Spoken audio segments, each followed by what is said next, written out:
ప్రియా న్యూస్కు స్వాగతం. ఈనాటి ముఖ్యాంశాలు. తిరుపతి జిల్లా శ్రీకాళహస్తి తెదేపా జనసేన బీజేపీ ఉమ్మడి అభ్యర్థి బొజ్జల వెంకట సుధీర్ రెడ్డి కుటుంబ సభ్యులతో వెళ్లి నామినేషన్ దాఖలు చేశారు. ముందుగా బొజ్జల గోపాలకృష్ణారెడ్డి సమాధి వద్ద నివాళులర్పించి నామినేషన్ సందర్భంగా టీడీపీ, బీజేపీ, జనసేన కార్యకర్తలు వేలాది మందిగా తరలివచ్చి నామినేషన్ పత్రాలు దాఖలు చేశారు.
ఏ రకంగా కలువ పండుగలాగా ఈరోజు పొద్దున్నుంచి మంచి ర్యాలీతోని బ్రహ్మాండంగా వేలాది మంది జనాలతోని మరి ఈరోజు వెళ్ళి నామినేషన్ జరిగింది. వాళ్ళందరికీ కూడా నేను ప్రతి ఒక్కరికి పాదాభివందనాలు చేసుకుంటున్నాను. వచ్చే కాలంలో మరి మా ముగ్గురు పార్టీలు కలిపేది ఎన్డీఏ కూటమిలో ఒకటే లక్ష్యం, development, only development, development and development. రేపు వచ్చిన తర్వాత ఈ గడిచిన 5 సంవత్సరాల్లో ఏ రకంగా అయితే ఈ జగన్మోహన్ రెడ్డి కళ్ళు బిల్లు బాటలు చెప్పి పాదయాత్రలు చేసి ముద్దులు పెట్టి ఈరోజు ఏ రకంగా గుద్దాడో, ఏ రకంగా కేసులు పెట్టాడో, ఏ రకంగా డెవలప్మెంట్కి కనీసం ఆంధ్రప్రదేశ్ నోచుకోలేదు, ఇవన్నీ చూస్తున్నాం. కాబట్టి వచ్చే ప్రభుత్వం తెలుగుదేశం ప్రభుత్వం, పవన్ కళ్యాణ్ గారి ఆలోచనతో, చంద్రబాబు నాయుడు గారి మంచి స్ఫూర్తితోని, అలానే లోకేష్ అన్న మరి ఆయన కష్టంతో డెఫినెట్గా రేపు పొద్దున మంచి డెవలప్మెంట్ చేసి చూపిస్తాం.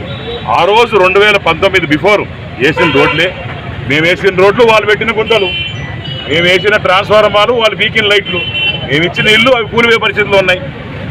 తర్వాత మేమైతే కాలువలు ఇచ్చాం కానీ చెత్త తీసే పరిస్థితి చెత్త ప్రభుత్వానికి. ఈయనకేమో సిద్ధం సిద్ధం సిద్ధం అంటారు. నేను ఒకటే చెప్తా ఉన్నా, నువ్వు ఇంటికి పోదా సిద్ధం. Bye bye Jagan, bye bye Madhu. ఎందుకంటే ఆ రోజు అన్నారు మరి ఏ రకంగా చూశారు, ఏ రకంగా వాళ్ళు వెక్కిరి చేస్తారు.